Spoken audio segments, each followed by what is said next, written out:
هم در بیرون کشول نکنید هم در وای کشول نکنید در بالکونو. زولفیا صدیقова در این اندیشه است که از این به بعد لباسهایش را در کجا خشک کند.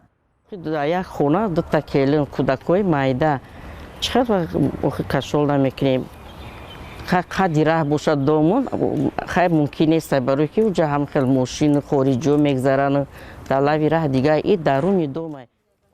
مقامات دوشنبه به مردم هشدار دادند که اگر در ایوانهایشان روزانه لباس آویزند جریمه میشوند. آگهی و حجم جریمه را هم گفتند. اول مصلحت میکنیم آگاه میکنیم اگر که مثال نخواهند و یک روی کنند بعد رفتن برده میپرتیم.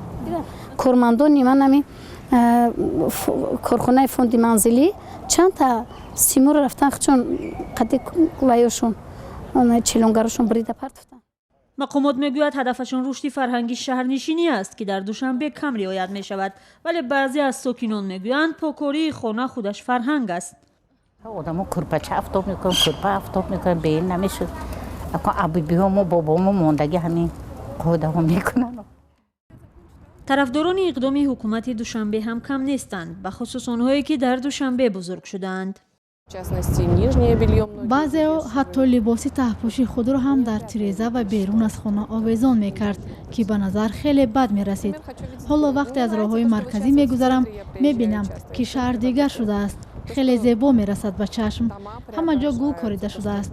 میخواستم شهر در واقع شهر باشد و از ناحیه ها فرق کند.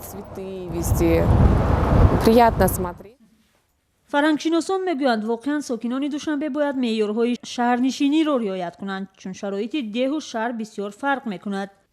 زمان شوروی برای آویختن لباس‌ها لاژه‌ها ساخته بودند. یعنی بالکن که در درون بود اونجا جابجا میکردن، همونجا میانداختن و جای گرمکنی هم داشت که خشک میکردن. ما مردم تاجیک گرفتیم اینا رو همه رو بیرون برآوردیم. برای این اونا باید از شهرداران دامنگیر نباشن. عین زمان اسراریان میگوید باید پهلوهای دیگری مسئله را به نوبت گرفت.